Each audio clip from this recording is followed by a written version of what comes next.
Olá, muito bom dia para você. Sou Fernando Almeida, estou chegando com o programa Sala de Entrevista.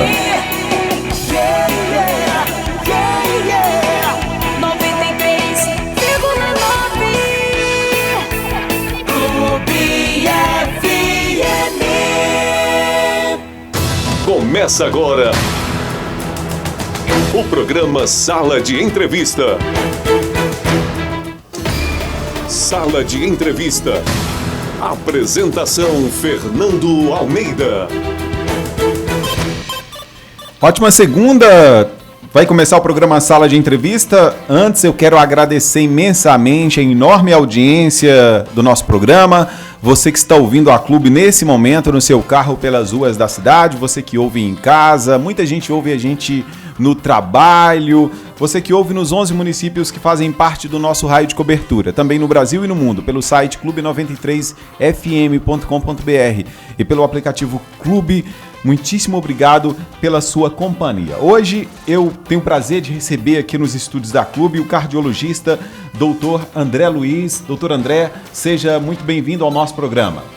Bom dia a todos, bom dia Fernando, bom dia equipe da Rádio Clube, bom dia ouvintes. Hoje a gente vai estar falando um pouquinho sobre algumas doenças do coração, tentando desmistificar alguns mitos, falar um pouquinho também de prevenção, que é o mais importante. Então, um ótimo programa aqui pra gente. Doutor André, para começar, eu gostaria que você falasse um pouco da sua vida, dessa paixão que você tem pela cardiologia, e isso fez você a buscar cada vez mais especializações para se tornar um bom profissional na área da cardiologia. Fernando, foi o seguinte, eu sou natural de Montes Claros, eu consegui passar na Unimontes, na Universidade Estadual de Montes Claros. E ainda durante a faculdade, pelo menos no finalzinho, eu fiz alguns estágios, um estágio em Ubaí. E lá em Ubaí, que a gente sabe que tem muito paciente cardiopata, muito chagásico. Então, nesse momento aí, no finalzinho de faculdade, esse estágio em Ubaí, eu até estava tudo certo para trabalhar lá. Eu comecei a gostar da cardiologia. Aí eu fiz a prova para o Hospital Biocor, lá em Belo Horizonte, e acabei passando. Então, fui para Belo Horizonte, primeira vez que eu tinha saído de casa.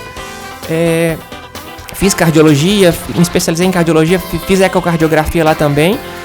E aí tinha a possibilidade de eu ficar em Belo Horizonte, Tinha um pessoal lá de Montes Claros, uma equipe boa, a doutora Érica, tinha uma minha preceptora, a doutora Bárbara também, fez muita questão de ficar lá. Só que eu pensei que se eu ficasse lá, eu não teria talvez o que eu queria, que era ajudar mais pessoas e dar um feedback, um retorno para minha terra, porque é o norte de Minas. Então eu acabei voltando. Consegui não ficar lá em Belo Horizonte, voltei para Montes Claros, já com o intuito de não ficar em Montes Claros também, porque naquele momento era uma cidade que tinha muita gente trabalhando na área de cardiologia. Então teve a oportunidade de a gente vir para Brasília de Minas. Eu vim para cá sem nenhum vínculo, não tenho familiar aqui, não sou daqui. Vim para cá, estabelecemos aqui, começamos a trabalhar na UTI, no hospital, no CEAI, que é o antigo Hiperdia. E deu muito certo, então a gente mudou totalmente para cá. Hoje eu sou cidadão brasil-minense de coração, trouxe minha família para cá, tem residência aqui, tem investimentos aqui, não abandono o SUS também, eu trabalho no CEAI desde 2011, trabalho também no hospital. E é isso, Hoje a gente gosta da região, a gente fala Brasília, mas não é só Brasília, a gente é um polo de uma micro enorme, A micro Brasília de Minas São Francisco, que engloba mais de 16 a 20 municípios. Então a gente tem uma área de quase 500 mil pessoas que a gente está tentando cuidar. Doutor André, e esse coração que transborda emoções, esse coração que faz com que a pessoa tome decisões, como é o seu caso, de escolher uma cidade para morar, de amar essa cidade com coração mesmo, esse órgão ele precisa de muitos cuidados, não é isso? Eu gostaria que você já falasse para a gente qual é a principal função da cardiologia e também qual é a principal função do coração no corpo humano. Então, Fernando, a principal função da cardiologia é tentar prevenir, diagnosticar e tratar as doenças cardiovasculares. E qual que é a principal função do coração? É a de funcionar como uma bomba, Uma bomba que bombeia o sangue para todos os tecidos, todos os órgãos, todos os sistemas do corpo, levando o sangue que tem nutriente para esses tecidos. Então eu costumo, em algumas apresentações, fazer uma analogia como se fosse uma casa. Então, como é que é o nosso coração da parte anatômica? Eu falo que ele é como se fosse uma casa de 4 cômodos, sendo que o lado direito não tem contato com o lado esquerdo. As portas dessa casa, que são 4, são as válvulas cardíacas. As válvulas cardíacas, é muito famoso, o pessoal já escutou falar do prolapso da válvula mitral, né? Ou já ouviu falar também da febre reumática que acomete as válvulas do coração, ou mais popularmente os sopros cardíacos. O que são sopros cardíacos? São essas portas que tem nessa casa com defeito. A gente pode ter tanto os problemas de insuficiência, né, que são quando a porta ela não fecha por completo e um pouquinho de sangue volta, ou os problemas de estenose, de estreitamento, quando a porta ela tá dura e não consegue deixar o sangue passar com facilidade. Outra doença também que é muito comum nessa analogia com a casa são as doenças das coronárias, das artérias coronárias que entopem, né, que dão os infartos popularmente conhecidos. E eles são, se a gente fosse fazer analogia ainda com a casa, doença da parte hidráulica da casa, né? Então, os vasos da casa, os canos da casa, quando eles entopem ou estão para entupir, eles causam a angina, causam o infarto. A gente tem também a parte elétrica da casa, que é a fiação, né? Que ela está dentro da parede, que é que causa os distúrbios da parte da fiação. Primeiramente, né, no modo mais simples, causam os bloqueios. Eu tenho um bloqueio do ramo direito, eu tenho um bloqueio do ramo esquerdo. Nada mais é que um defeito nessa fiação principal. E é interessante falar que nem todo, por exemplo, bloqueio de ramo direito é de doença, né? Até 30% da população normal ela nasce com esse bloqueio. E só para terminar aqui rapidinho, a parte da parede da casa, né, é o músculo cardíaco. Aí vem aquelas doenças que fazem, eu tenho o coração crescido, né, que vai cair na insuficiência cardíaca, propriamente dita. E esses bloqueios desses raios, às vezes não caracterizam uma doença cardíaca, mas pode provocar algum desconforto no paciente? Nem sempre, né? A questão do bloqueio é como se eu tivesse um defeito na fiação principal, mas nosso coração como um todo, ele transmite energia também. Então, por exemplo, eu nasço com um bloqueio de ramo direito, eu não vou ter nada. Não, mas eu adquiro um bloqueio de ramo direito, por exemplo, após eu por exemplo, ter sido picado por um barbeiro, ter adquirido chagas. Aí sim, esse bloqueio de ramo direito é um sinal de uma doença maior. E tem aqueles bloqueios mais graves, que são aqueles bloqueios que podem indicar, por exemplo, o marca-passo. Aí é quando esse corte na fiação ocorre num local mais alto do coração, não permitindo que o impulso passe. Então, como esse impulso não vai passar para aqueles outros quartos da casa, né, como eu falei, do coração na analogia com a casa, então esse coração não vai bater direito, ou ele vai estar batendo de uma forma arrítmica, né, que é uma forma irregular. Aí sim pode ter sintoma de palpitação, ou mesmo outros sintomas, né, da taquicardia, ou mesmo sintomas gerais, né, de náuseas, vômitos, isso tudo pode acontecer. Doutor André, podemos considerar que o coração é o principal órgão do corpo humano? Talvez, né? A gente fica muito naquela briga com o cérebro também. Mas acaba que tem situações, por exemplo, que eu acho que pode considerar que dá empate, né? Mas o coração é importante porque sem ele o próprio cérebro não vai ter o fluxo sanguíneo necessário para funcionar. Quais são as alterações perceptíveis que uma pessoa deve se preocupar com o coração? Porque tem essas situações em que o coração gera um certo desconforto e não é uma doença. Mas tem aquela situação que há de haver aí uma preocupação maior e procurar um especialista. Isso, o principal, a gente vai estar abordando com mais detalhes, é a questão dos fatores de risco. Então, assim, a nível de fator de risco não modificável, a gente tem 3 situações. Tem a situação, por exemplo, da idade, né? Então, a gente sabe que as pessoas mais idosas, elas vão ter a possibilidade desses sintomas gerais terem relação com o coração. Então, se eu pego, por exemplo, um jovem, né, de 18 anos que consulta reclamando de dor no peito, ou eu pego um adulto jovem, por exemplo, 50, 55 anos reclamando de dor no peito, essa dor no peito nesse adulto jovem tem que ser muito mais valorizada, né, porque a própria idade ela requer, né, cuidados maiores, porque essa estrutura cardíaca ela também envelhece. Né? Então, acho que assim, a questão também do sexo, né? Masculino, feminino. Uma queixa no homem, né? Na idade acima dos 50, por exemplo, ou uma queixa de uma mulher após a menopausa, elas devem ser muito mais valorizadas, né? Porque elas têm uma possibilidade muito maior de ser uma alteração, né, dessa estrutura cardíaca que ela vai envelhecendo com o tempo. E os problemas cardiovasculares, eles podem ter uma ligação genética, eles podem ser genéticos, doutor? podem também, né? A gente vê que na nossa região, por exemplo, aqueles casos, né, de morte súbita, né, de jovens, né? Fulano foi encontrada morta, ou fulano que é jovem infartou. Então, assim, geralmente, na maior parte das vezes, doenças estruturais não diagnosticadas anteriormente, né? Tem muita doença, por exemplo, o pessoal vai lembrar daquele jogador do São Caetano, o Serginho, né? Que faleceu em campo.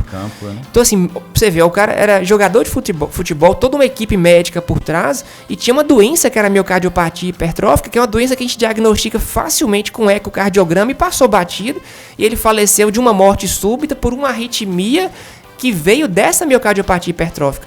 Então, a gente, em qualquer tipo de sintoma que gere dúvida ou que gere alguma outra alteração, requer avaliação médica para tentar ver essa questão estrutural, que é uma doença, que são doenças herdadas, né? Doenças genéticas, como você falou, que a gente tem que estar sempre atento. Fora isso, tem outras doenças também, como alguns tipos de arritmia que podem ser herdados, ou mesmo a tendência genética das artérias coronárias, que são aqueles canos da casa, eles desenvolverem obstruções que uma pessoa, por exemplo, que não tem essa questão genética, poderia não desenvolver. Tem um jogador do Atlético que foi afastado também recentemente dos gramados por causa de um problema cardíaco. Seria esse mesmo caso do Serginho? Seria parecido. Teve um caso também no Vasco da Gama de um profissional que teve um ataque cardíaco ventricular, né, sustentada, mas aí já era por uma doença até chamada displasia arritmogênica, que era uma doença da parte da fiação. Então a doença do Serginho era da parte muscular, né, que seria a doença das paredes do coração, e desse jogador do Atlético e de um jogador do Vasco recentemente, foram doenças da parte da fiação. Então os fios, né, esses fios que passam dentro do músculo cardíaco, eles tinham a propensão de dar curto-circuito, ou mesmo gerar ou mesmo ter uma fiação a mais, que em esforço extremo, né, a nível de competição, poderia desencadear arritmias graves que podiam desencadear a morte súbita, que podia, né, evoluir para o óbito, né? Doutor André, a gente falou aí de atletas profissionais que passam por exames periodicamente, né? Talvez até diários, alguns tipos de exames, de avaliações médicas e diversos outros especialistas. Como que devem ser o dia a dia dos atletas amadores? Como que as pessoas que praticam academia também devem buscar esses cuidados para não ter um problema mais sério do coração durante uma atividade física, um treino mais intenso? Então, é muito comum o pessoal, por exemplo, a gente perguntar, o senhor já fez, exemplo, um teste ergométrico, né? Aí o paciente fala, a pessoa fala o seguinte: não, eu faço esteira na academia e não sinto nada. Então, assim, teve até um colega nosso que pratica academia até com a gente aqui em Brasília, que pegava peso, fazia esteira, corria, e numa avaliação de rotina foi identificado com artérias coronárias que estavam para entupir, né? Então ele foi identificado com a necessidade de fazer um desentupimento, que seria a angioplastia, antes de ter o infarto. Então tem milhares de pessoas que estão ali, né, no dia a dia, fazendo academia, que ou por uma questão genética, ou por uma questão, né, de hábitos de vida mesmo alimentares, ou mesmo de terem doenças não diagnosticadas, como às vezes um diabetes ou hipertensão, que tem necessidade dessa investigação melhor, né, de uma avaliação médica, para depois ser liberado para a prática de atividade física mais intensa. Então, assim, na dúvida, né, ainda mais tendo fatores de risco, ou tendo uma questão genética, tem que realmente procurar um médico e começar ali pelo eletro, né, ou mesmo pela ausculta cardíaca, que é pôr o aparelho ali no coração, para o médico ver se identifica um sopro, ou identifica um batimento diferente, que possa pedir outros exames para chegar a um diagnóstico. Então, assim, não basta a gente se achar que está com saúde, né? A gente tem que, até quando a pessoa vai no médico, eu falo que a gente tem que provar que você não tem nada. Nem é provar para você que você está fazendo sua atividade física, está jogando sua bola, mas eu tenho que provar para você poder fazer corretamente. Qual o período ideal que as pessoas devem procurar um cardiologista para dar uma averiguada nas funções do coração? Teoricamente, pelas diretrizes, não tem um período ideal, né? Trabalha-se muito com a questão de 30, 35, 40 anos de idade. Mas sempre que é identificado algum problema, por exemplo, eu tive um sopro quando eu nasci, eu tinha um buraquinho no coração que podia fechar e não fechou. Então, assim, se tem uma doença de base, essa pessoa tem que ter um acompanhamento bem mais anterior, né? Ali na questão de infância e adolescência. Exemplo também é aquele pessoal que teve a febre reumática. Então, eu tive febre reumática, que é o reumatismo, né, nas válvulas do coração, dando sopro. Então, esse paciente, essa pessoa, ela vai sentir muito mais, então ela requer ecocardiogramas periódicos numa idade bem inferior. Então o que conta é mais as doenças pré-existentes, né, que já foram descobertas, ou a dúvida diagnóstica por um exame físico comum, né, que um clínico ou mesmo um cardiologista poderia estar fazendo. O check-up é importante, doutor? Ele é importante, né? Então, assim, ele principalmente em quem tem esses fatores de risco. Então, quando o paciente, por exemplo, entra no consultório para consulta, a gente não pede aqueles exames aleatoriamente, né? Ainda mais quando a gente mexe, por exemplo no CEAI, né? Que é o antigo hiperdia, que a gente mexe com pessoas, né? Que a gente mexe com o serviço do SUS, que é um serviço que tem, às vezes, até restrição de orçamento para pedir exames. Então, a gente pede baseado em uma estratificação de risco.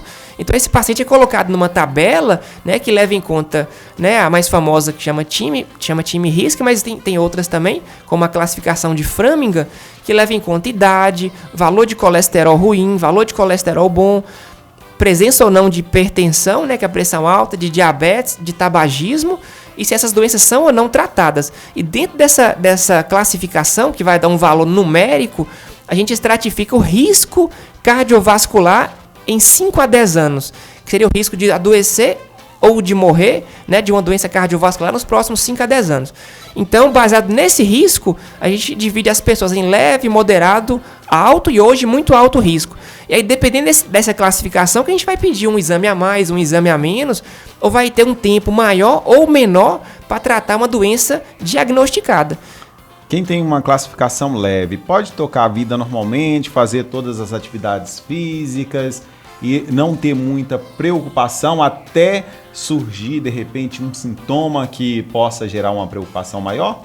Pode. A própria diretriz de hipertensão, né, uma diretriz conjunta de Sociedade Brasileira de Cardiologia, Nefrologia, né, da parte da endócrino também, eles falam que os pacientes de risco mais baixo, a gente teria algum tempo, por exemplo, 3 a 6 meses, para reavaliar. Mas não quer dizer que ele não vai ter que tomar cuidado, né? Quer dizer que eu não vou ter que entrar com remédio. Então ele tem que ter uma mudança de hábitos de vida nesses 3 a 6 meses, né? Para tentar corrigir esses fatores de risco. Então, assim, um colesterol alto numa pessoa com risco baixo e um colesterol alto numa pessoa com risco, por exemplo, muito alto, né? Na pessoa com risco baixo eu teria como esperar ele reduzir melhorar a alimentação, fazer sua atividade física. E já numa pessoa com risco muito alto eu teria que entrar naquele momento com remédio para baixar esse colesterol. Já você pode fazer a sua pergunta para o cardiologista Dr. André pelo nosso WhatsApp, que é o 99913-3993. Sala de entrevista. Apresentação Fernando Almeida. Muito bem, já estou de volta com o programa Sala de Entrevista. Sala de entrevista. Apresentação Fernando Almeida.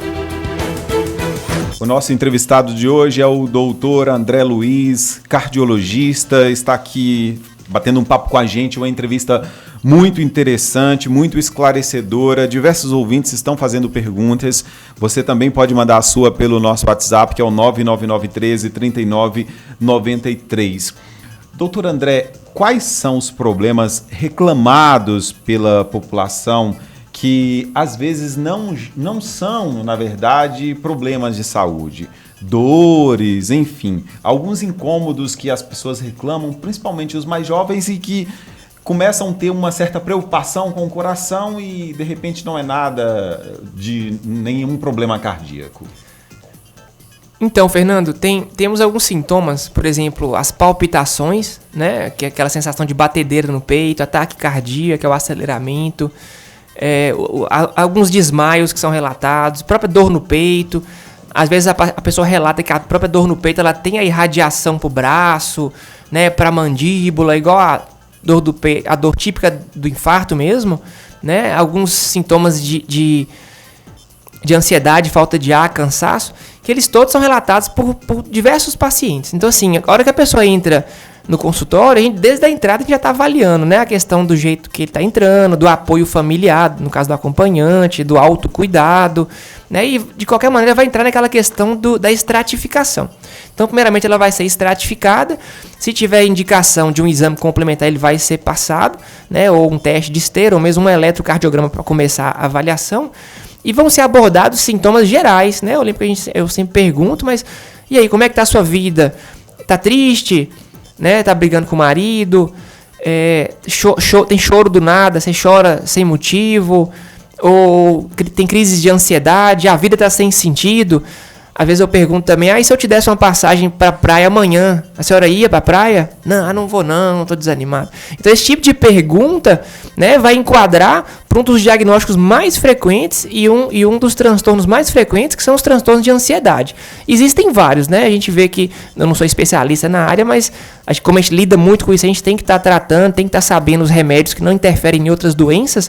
Então tem a própria síndrome do pânico, tem o transtorno de ansiedade generalizada, que são sintomas que imitam com muita propriedade as doenças cardíacas. Tem pacientes que relatam sintoma de angina típico, né? Mas aí, na dúvida, você vai pedir um teste ergométrico e tudo, e vai provar para a pessoa, às vezes até você provando para a pessoa que ela não tem um transtorno que tem a ver com o coração, e iniciando um ansiolítico ou um antidepressivo corretamente, essa pessoa vai melhorar, né? Sem outro tipo de adequação. E os equipamentos que fazem essas checagens são precisos mesmo, doutor?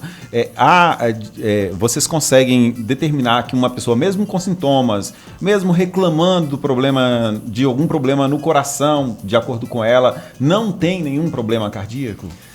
Infelizmente, a checagem básica nem sempre. Então, assim, pessoas com eletro normal estão morrendo aí de infarto, ou pessoas com raio-x normal, às vezes desenvolvem uma dissecção de aorta, essa aorta, uma artéria que rompe, ele pode morrer, né? Mas, assim, eles são muito precisos. O próprio teste ergométrico, ele tem uma porcentagem de erro, mas ele é muito sensível, então ele acerta na maior parte das vezes em descartar a doença cardiovascular. E quando ele dá positivo, nem sempre quer dizer que a pessoa tem o problema. Então, o teste ergométrico normal, ele descarta com alta sensibilidade, e um teste ergométrico alterado não confirma, implica em fazer um outro exame, ou uma cintilografia, ou uma tomografia de coronária, ou mesmo um cateterismo. Então a gente tenta se aproximar do máximo de certeza, e às vezes a gente leva a mão de um exame complementar mais apurado, aí esse sim não erram, por exemplo, um cateterismo ou uma tomografia de coronária, sabe? Doutor, quando os cuidados com o coração devem começar? Porque às vezes as pessoas mais jovens imaginam que problemas cardíacos são problemas da idade, problemas de pessoas mais velhas. Mas como a gente falou aqui durante essa entrevista, muitas pessoas jovens vêm passando por problemas cardíacos. Quando que devem começar os problemas e quais os motivos que as pessoas devem se atentar para começar esses cuidados com o coração? Então, dentro de uma estratégia de saúde pública, por exemplo, a gente vê a perspectiva aí da estratégia de saúde da família, né, dos PSFs. Então, assim, esse paciente que tem sintoma, ele tem que se sentir amparado sempre que necessário pelo PSF. Né? E ele tem que ter muita confiança no clínico, né? Eu lembro que eu também já fui clínico, então assim, quando o clínico é bom e dá uma confiança pro paciente, ele já corta muitos encaminhamentos pro cardiologista. Então, um clínico que diagnostica, por exemplo, um transtorno de ansiedade, né? Uma síndrome do pânico, estágio inicial, um quadro depressivo, já trata, ele já resolve ali quase 90% dos casos que não são cardíacos. Então, acho que nesse momento, nesse ponto da idade, eu acho assim que sempre o clínico teria que dar um atendimento, ele tinha que se sentir muito amparado e ter muita confiança nele. E, infelizmente, às vezes o paciente não sente confiança e às vezes até força ou até procura uma consulta, né, por outros meios e vai acabar no cardiologista. E tem paciente que, inclusive, nem confia no cardio e vai pedir uma segunda opinião. Então, acho que nesse momento o mais importante é a confiança no diagnóstico. Então, assim, se ele foi diagnosticado, por exemplo, como, né, o seu trabalho, né, pesado, ocasionando uma dor muscular, uma condrite, que é a inflamação dos arcos costais, né, um tratamento com anti-inflamatório. Ah, mas eu não fumo, eu não bebo, por que eu vou infartar, né? Então, se você teve confiança no clínico, no diagnóstico de doença óssea ou doença muscular, ou mesmo de uma doença, né, psiquiátrica, né, um transtorno de ansiedade, ou um quadro depressivo, e foi bem tratado e resolvido, está resolvido. E na dúvida, né, o próprio clínico vai tentar tratar, vai investigar, se ele vê alguma coisa alterada, um eletro alterado, ele vai encaminhar para o cardio. E, infelizmente, na dúvida, é chegar no próprio especialista e ter confiança nele. Qual a importância do sono, de uma noite bem dormida, para a manutenção de um coração saudável, doutor? Então, né, a questão do tempo de sono, ela é muito relativa, porque cada um tem o seu tempo. E aquela mística das 8 horas de sono, com o futuro ela vai acabar indo por água abaixo. Mas assim, eu sou acostumado a dormir pouco e eu queria que o dia tivesse mais tempo, né, para fazer as atividades. E eu me sinto bem com o pouco de tempo que eu durmo. Mas assim, tem doenças muito subdiagnosticadas que passam batido mesmo. Exemplo, né?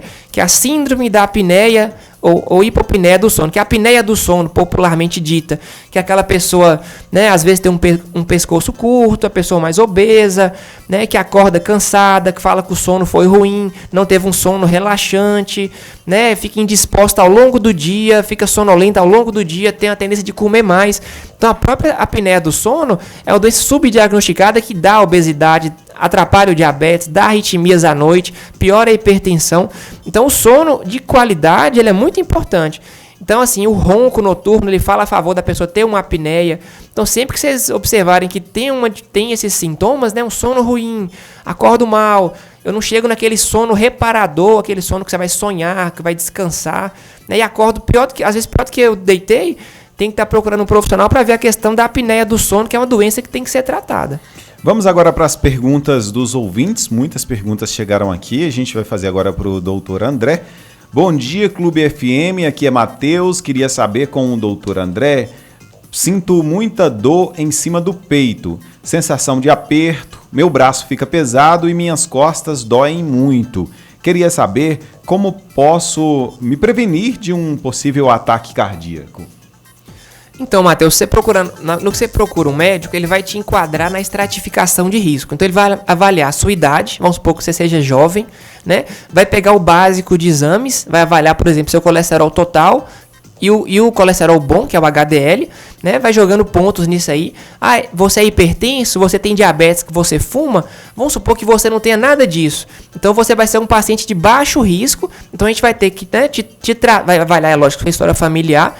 Então você vai ser tratado de forma genérica, ou com analgésico, ou com anti-inflamatório, e se persistir e obrigatoriamente esse sintoma tiver relação com os esforços, então a angina do coração ela surge com os esforços, né? Você vai ter que ser realizado o teste ergométrico em você. Mas se você não for obeso, não fumar, não tiver diabetes, não tiver hipertensão, vai enquadrar geralmente como uma dor, né? Uma dor ou de origem muscular, né? Ou de origem óssea. Bom dia, sou a Gislene. Doutor, eu quero saber qual a diferença entre parada cardíaca e infarto. E também queria saber o que é infarto fulminante, pois perdi uma irmã de 32 anos, um irmão de 48 anos e agora perdi uma sobrinha de 22 anos, todos com infarto. Nem eles sentiam nada e pareciam ser saudáveis. O que leva a isso? Eles estavam todos bem e caíram já falecendo. Por favor, tirem minhas dúvidas. Abraço a todos. Sou a Gislene do Domingos Peixoto. Então, a parada cardiorrespiratória, ou PCR, né, ou popularmente a parada cardíaca, ela tem várias causas, né? Uma das causas seria o infarto, né, que obstruiria, né, o sangue para aquela área do coração, como já disse anteriormente, aquela área que teria aquela fiação principal, e esse coração não conseguiria bombear, fazer sua função de bomba, né, e aí a pessoa evoluiria para a parada cardiorrespiratória. Mas tem vários motivos de ter parada cardíaca. Por exemplo, a pessoa tem uma doença grave pulmonar, toma um tiro, por exemplo, no pulmão, o pulmão enche de sangue, né? Vai ter uma repercussão cardíaca com a parada. Ou a pessoa tem umas chagas, né? Que é uma dificuldade, uma alteração na fiação do coração. A gente percebe que o paciente chagásico é muito comum morte súbita no chagásico, porque ele tem uma fibrose. Lembrando, né, o coração como casa, seria aquela casa com as paredes todas fibrosadas. Então a fiação não tem ela não é efetiva, né? Então aquele dá muito curto-circuito, pode desencadear uma arritmia e várias outras doenças, por exemplo, as doenças renais, né? O acúmulo de potássio no músculo cardíaco pode causar arritmia grave, né? Dentre várias outras causas. Então o infarto, ele é uma das consequências que pode levar à parada cardíaca. Nesse caso aí, pode ter um fator genético, doutor? E aí seria interessante começar esse acompanhamento em pessoas dessa família cada vez mais cedo? Pode sim, né? A morte súbita em familiares, ela sempre entra como história familiar positiva a ser investigada. Né? A gente falou anteriormente daquelas doenças estruturais, elas têm que ser investigadas, mas na nossa região, disparadamente, é a miocardiopatia chagásica. Né? Então, se você avalia que geralmente, né, pela epidemiologia, eu moro em Ubaí, eu moro em Campo Azul, eu moro em Ponto Chico, São Francisco, Icaraí, Luislândia, principalmente, que ali é o foco, né, dos pacientes com doença de Chagas. Se você tem um parente, alguém que já teve problema, você vai ter que ser acompanhado e investigado, porque até o próprio exame de sangue, a gente percebe que ele fica positivo depois de anos, né, negativo, você pode positivar para doença de Chagas, né, o exame. Então, assim, tem que ser acompanhado em relação a isso. Bom dia, quero parabenizar pelo programa maravilhoso que tira muitas dúvidas da população. Bem, gostaria de saber se existe alguma probabilidade de ter algum problema no coração, porque sinto muito desconforto do lado do peito, canso com muita facilidade e às vezes sinto como se o coração estivesse acelerado. Muito obrigado, é a Cá Rodrigues que está perguntando, doutor. Então, é muito interessante isso aí, porque se a gente for avaliar a anatomia, né, do coração, ele está ali do lado esquerdo do peito.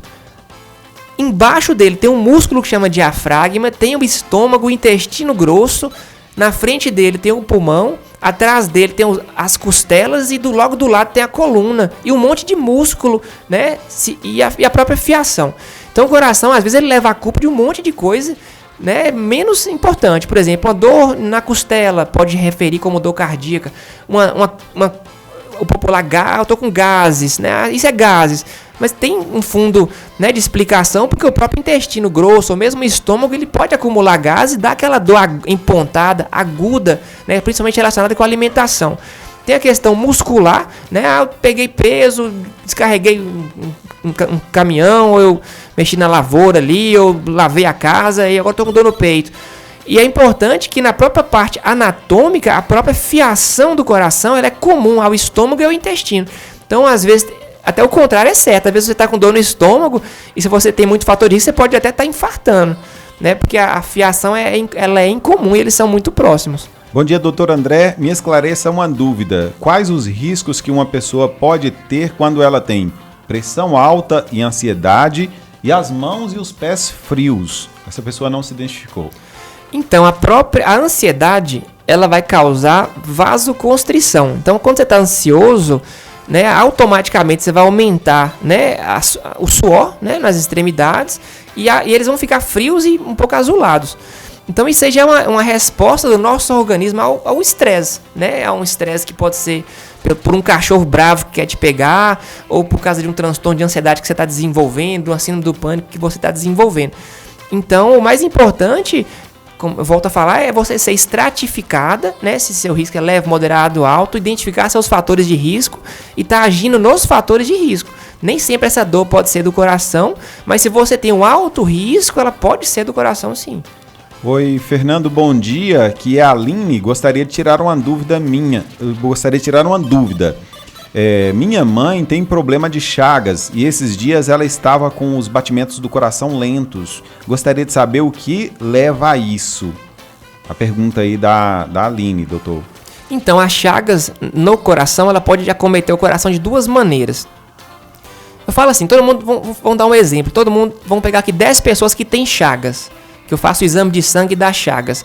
5 delas não vão ter nada ao longo da vida, né? Vão ter as Chagas no sangue, vão viver bem, jogar bola, correr, né? Ter filho, ter seus filhos sem ter nada. E as outras 5, né? 50% vão ter ela desenvolvendo em algum órgão, né? Que pode ser o esôfago, o intestino ou o coração.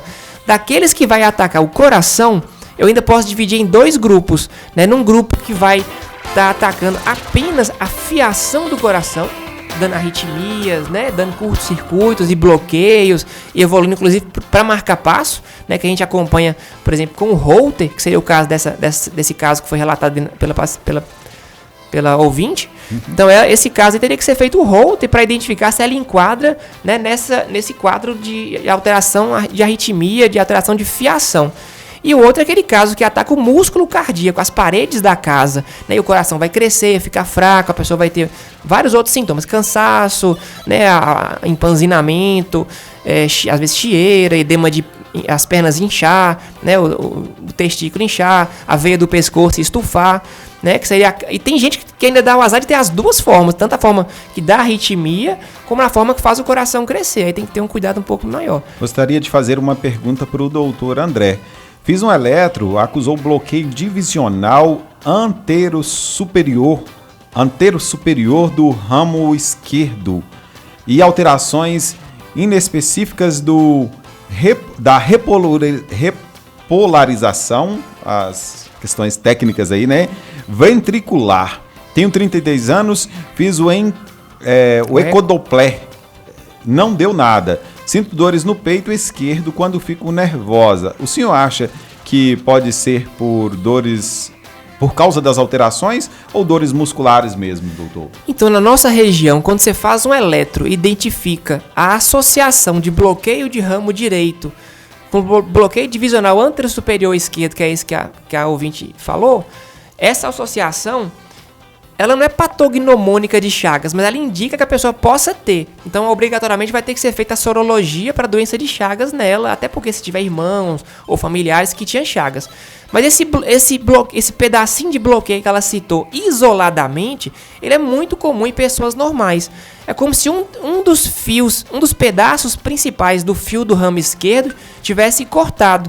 Mas isso não impede nada, não dá dor, não indica nada, desde que ela não tenha uma epidemiologia para a doença de Chagas, nem parentes, nem outros parentes mais próximos que tenham Chagas.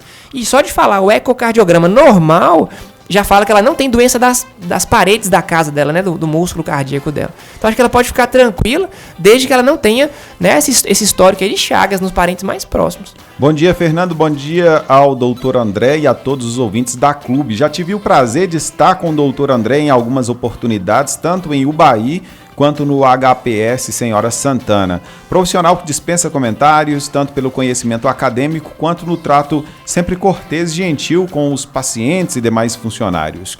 Sou PM há 14 anos, mas sou professor por excelência. Formei-me em Educação Física pela Unimontes em 2004, dei aulas por 5 anos e acredito que a atividade física fortaleça o coração, que, como bem dito pelo doutor, é formado por músculos.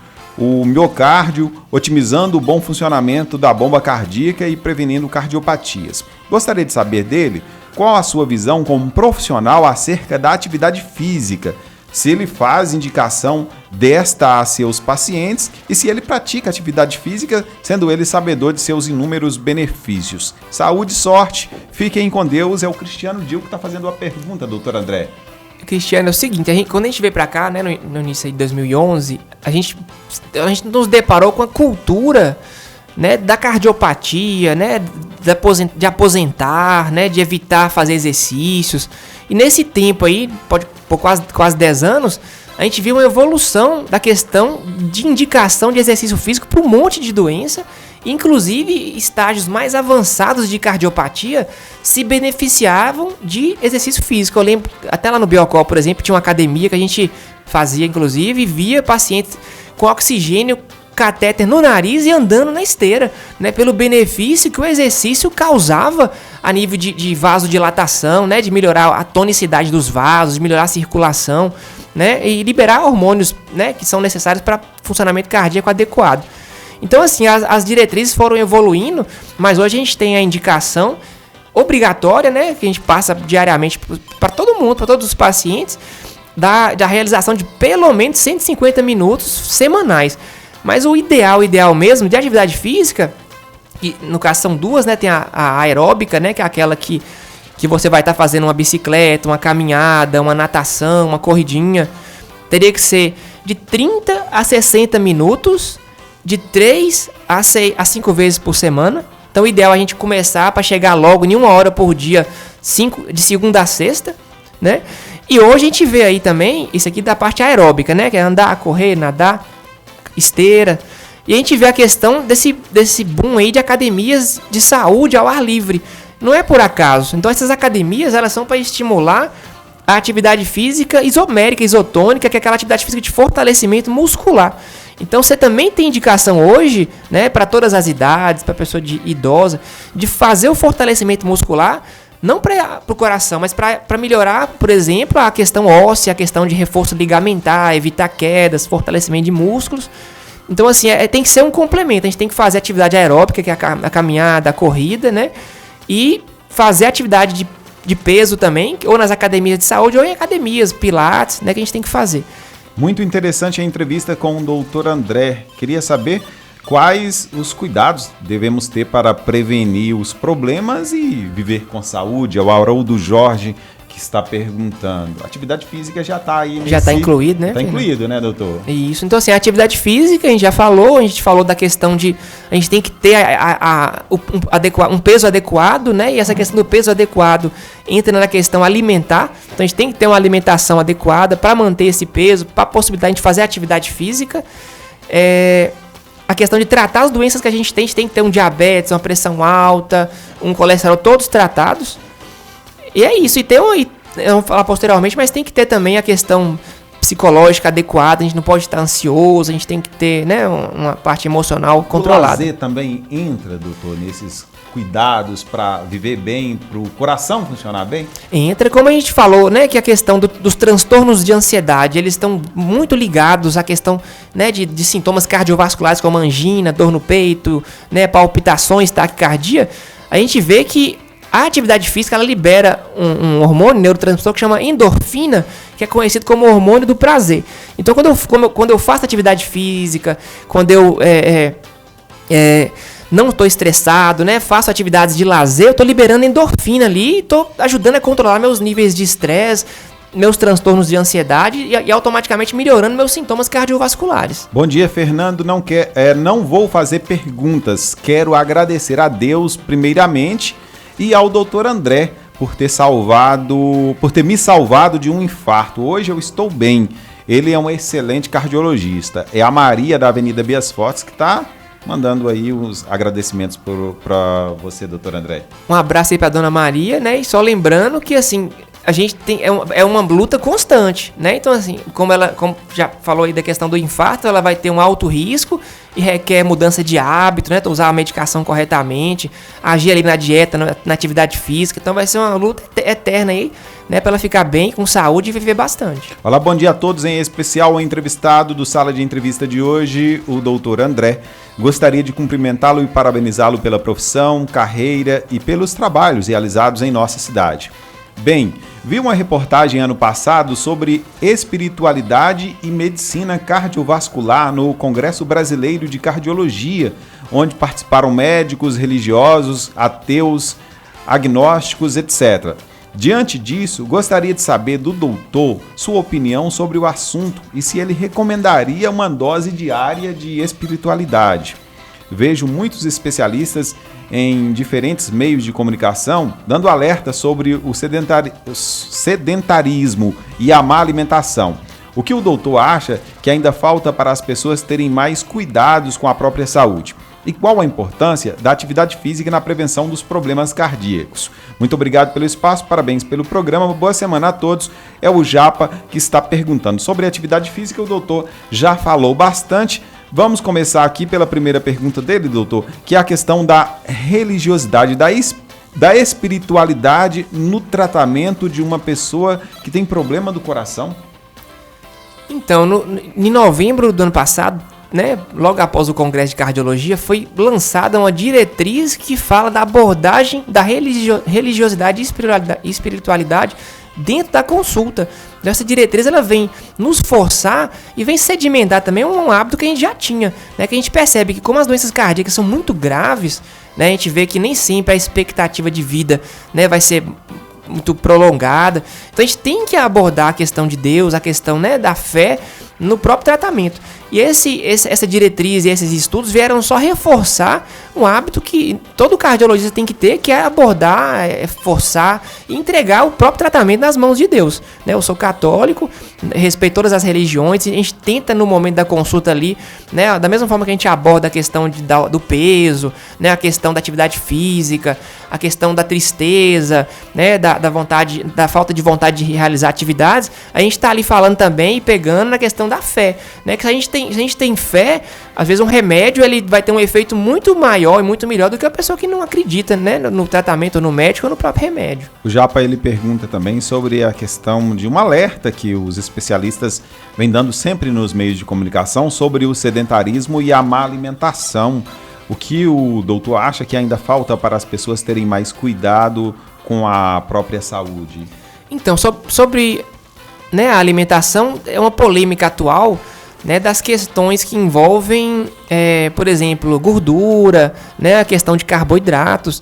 A gente no consultório, né, a gente que é afiliado à Sociedade Brasileira de Cardiologia, a gente tem que seguir diretrizes, né? Então, assim, não quer dizer que uma coisa que eu falo hoje vai estar certa amanhã ou daqui 1 ano, 2 anos. Então, assim, a gente está sempre atento, é lógico, né, aos estudos menores, às polêmicas, né, e sempre atento também às diretrizes.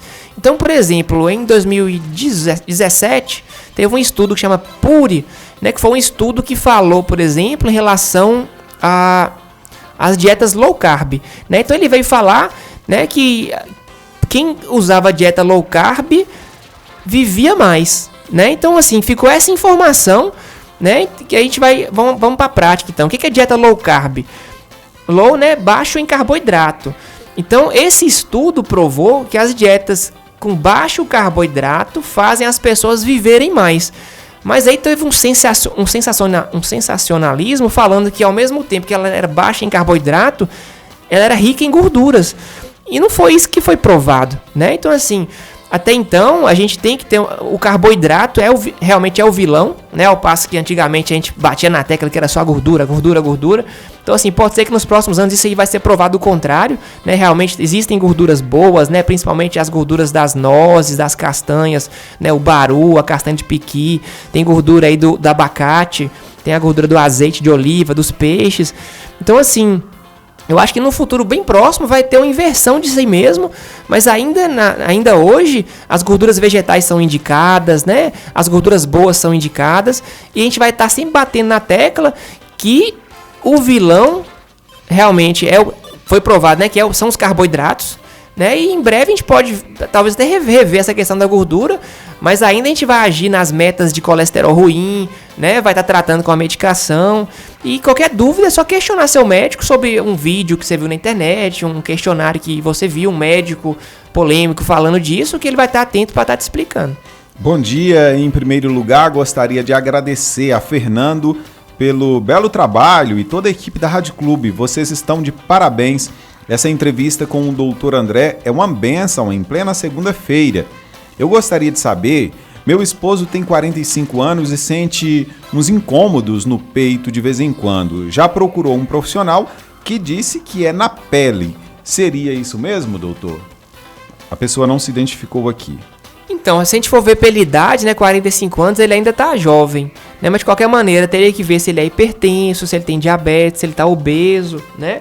Se ele fuma, né, como que tá o colesterol, e avaliar a questão de ter que realizar ou não um teste ergométrico, e esse teste vindo normal e indicar a gente tá agindo nos fatores de risco e descartar a questão, né, de poder ser cardíaco.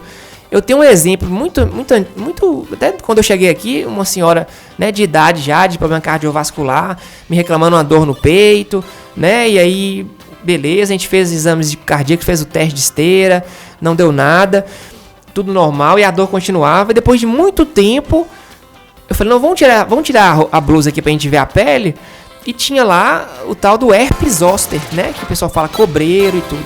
Então tem algumas doenças de pele, por exemplo, como o herpes zoster, que dão uma dor bem intensa, né? Uma dor que tem origem no acometimento de nervos, que eu por experiência própria, já presenciei de ser doente, que quase me enganou de pensar que fosse cardíaca, né? Não foi nenhuma nem duas vezes, não. Então, assim, na dúvida, se você tem uma doença, uma suspeita, né, de um herpes zoster, são vesículas tipo espinha que surgem, depois ficam manchinhas vermelhas, sempre no trajeto de um nervo de um lado só. Então, assim, às vezes doença de pele também pode causar dor no peito que simule coração. Bom dia a todos, parabéns pelo programa. Queria perguntar ao doutor se energético faz mal para o coração. Obrigado pela atenção, é o Ed Carlos que está perguntando. Então, essa questão é polêmica porque a gente está sempre, igual eu falei, né? A gente quer sempre ficar acordado, a gente quer trabalhar mais, a gente quer tomar pré-treino para academia com cafeína, a gente quer... O pessoal sai, né? Uísque com energético e tudo. Então, assim, as doses de cafeína e taurina nos energéticos são muito elevadas, né? Eu tenho até um exemplo, na própria residência minha, teve um colega nosso que saiu, tomou um energético, né, da marca mais famosa, e a gente foi pesquisar na época, ele teve uma fibrilação atrial, que foi uma arritmia, no 4º dia de uso. Então esse energético, dependendo da dose, ou de um pré-treino, ou mesmo, né, de alguma medicação que tenha cafeína, a gente vê várias no mercado, e principalmente aquelas medicações que usam para gripe, podem sim, né, causar arritmias, causar problemas. Então, assim, se a pessoa tem uma sensibilidade diferente, ela tem que estar evitando ou procurando um médico para estar avaliando. Mas entra como um todo, entra o próprio energético, entra os medicamentos para gripe, né, que são vendidos indiscriminadamente nas farmácias, e entra outras medicações que tem o cafeína e o próprio café forte, às vezes são responsáveis por muita arritmia aí. Mais uma pergunta aqui. Bom dia, doutor André. Bom dia, Fernando. Minha pergunta é a seguinte: quais são as causas do inalador para o coração? O que ele pode provocar no coração? Porque toda vez que eu faço inalação, eu fico trêmula e o coração fica acelerado. É a Shirley que está perguntando. Shirley, é o seguinte, a tendência nas doenças pulmonares hoje é a gente inverter, né? Aquela micronebulização, que é aquele que faz com a máscara, que liga aquele aparelhinho que barulha na tomada, que você pode ligar no oxigênio ou no ar. Substituir essa inalação dessa forma, né? Que você pinga ali as gotinhas do remédio, põe um pouquinho de soro, pelas bombinhas, né? Só com o pó. Por quê? Porque a inalação com esses aparelhos micronebulizadores tem um grau de absorção na própria boca, né, no trato respiratório, para o sangue. Então, se você tem uma arritmia, né, ou se é geralmente idoso, né, já tem uma arritmia prévia, ou você tem uma tendência de ter aceleramentos, já sente em outras ocasiões, e faz uma nebulização, por exemplo, né, com um remédio famoso que chama fenoterol, nas gotinhas lá, você vai ter, sim, alguns batimentos pela absorção do remédio para o sangue e indo para o coração, né, igual você pode ter tremor, né, ao passo que hoje a tendência é trocar pelos remédios inalatórios de pó, né, que são as bombinhas, que não tem que usar esse aparelho que barulha na tomada. Doutor André, nós estamos chegando ao final desse programa de hoje, sala de entrevista muito interessante, bastante esclarecedor, tirando aí diversas dúvidas dos nossos ouvintes nessa manhã de segunda-feira. Eu gostaria de agradecer imensamente a sua presença nesse programa, em nome dos nossos milhares de ouvintes, em nome de toda a equipe da Rádio Clube. A gente te agradece por ter tirado um tempo no seu trabalho para vir nos conceder essa bela entrevista. Muito obrigado, doutor. Fernando, eu agradeço o convite a toda a equipe da Clube também. Eu acho muito interessante a gente tentar usar, né, o que a gente sabe por uma questão social. A gente vê que a população está muito precisando de... A gente vê pelos vídeos, né, que são vídeos de temas polêmicos, então assim, é muita dúvida. Então a gente tem que estar tentando sempre, tanto no consultório como no dia a dia, nas redes sociais, tentar estar sanando essas dúvidas, né, que são dúvidas gerais, né. A gente percebeu aí pelas perguntas, pessoas, né, jovens, né, todas as idades, né, preocupadas com os problemas cardíacos. E o pior é que são problemas que nem sempre você vê alguma coisa, né? A gente falou muito aqui de quem sente, eu sinto isso, sinto aquilo. Mas e aquela pessoa que está aí sentada aí do lado, né, do rádio, um pouco acima do peso, né, ou que está bebendo, fumando, essa pessoa não sente nada, a vida para ela tá ótima. Essa pessoa que teria que se consultasse, né, por livre e espontânea vontade, ela teria vários hábitos ajustados pelo cardiologista. Então, a gente queria abordar, né, e essa que é a dificuldade da cardiologia, abordar quem tem os fatores de risco e que não sente nada. Que às vezes é essa pessoa que vai estar lá no pronto-socorro amanhã infartando, ou vai ter um AVC, vai estar lá na enfermaria do Hospital Senhora Santana, né, com esse AVC. Porque as pessoas que se preocupam, né, que estão lá fazendo atividade física, que estão tratando, tomando a medicação, consultando, a gente fica nem tão preocupado com elas, ao passo que essas outras que estão ali, né, com a doença que não foi diagnosticada, que são o problema. Esses problemas cardiovasculares, eles podem levar a amputações, doutor? Pode, inclusive a gente percebe também no hospital, nos últimos meses, alto índice, né, de amputação, né, tanto pelo fato da pessoa fumar, né, que é um hábito que tem que ser totalmente eliminado. Eu lembro de uma frase de Drauzio Varela que fala que se você não para de fumar agora, tranquilamente você vai ter que parar depois que você infartar ou que você tiver um AVC ou um membro amputado. Então assim, pressão alta, tabagismo, fumar, né, diabetes descompensado, estão dando muito problema, muita amputação no hospital, muito AVC. Então a gente tinha que estar tendo um cuidado especial, né? Você como filho, como neto, né? De alguém que tem esses problemas, vai lá checar, né? Porque geralmente as receitas são bem grandes, tem 10, 12 remédios. Checa se a pessoa está usando corretamente. Não fica delegando a função só para o paciente. Ele precisa da ajuda, precisa do apoio familiar. Se você está usando o medicamento, Eu lembro que teve um evento até com meu sogro, quando ele estava vivo, né, que a receita dele tinha 12, 13 medicações. Então, assim, depois que a gente ajustou, que a família em si, ela abordou isso aí, colocou na caixinha, no saquinho ali de chupa-chupa, ajustou direitinho, que a pessoa começa a tomar um remédio bem certo, muda a vida da pessoa. Então, às vezes, o erro não é nem... ele tá alimentando direitinho, faz sua atividade física, mas tá tomando o remédio todo errado. Então, a família tem que abordar esse paciente, tem que pegar pra si, né, um ente que ama, né? Não adianta nada a gente estar rezando, a gente levar em conta a religiosidade, se a gente não tá fazendo a nossa parte, que é cuidar ali, né, de quem a gente ama. Procurar um especialista sempre é o melhor caminho. Sempre, Então eu queria agradecer, obrigado a todos, obrigado aos ouvintes, obrigado à equipe do Hospital Senhora Santana, ao CEAI, né, uma clínica que eu trabalho na cidade. E até a próxima. Obrigado. Muitíssimo obrigado, doutor André. Foi um prazer recebê-lo aqui nos estúdios da Rádio Clube FM. Seja sempre bem-vindo.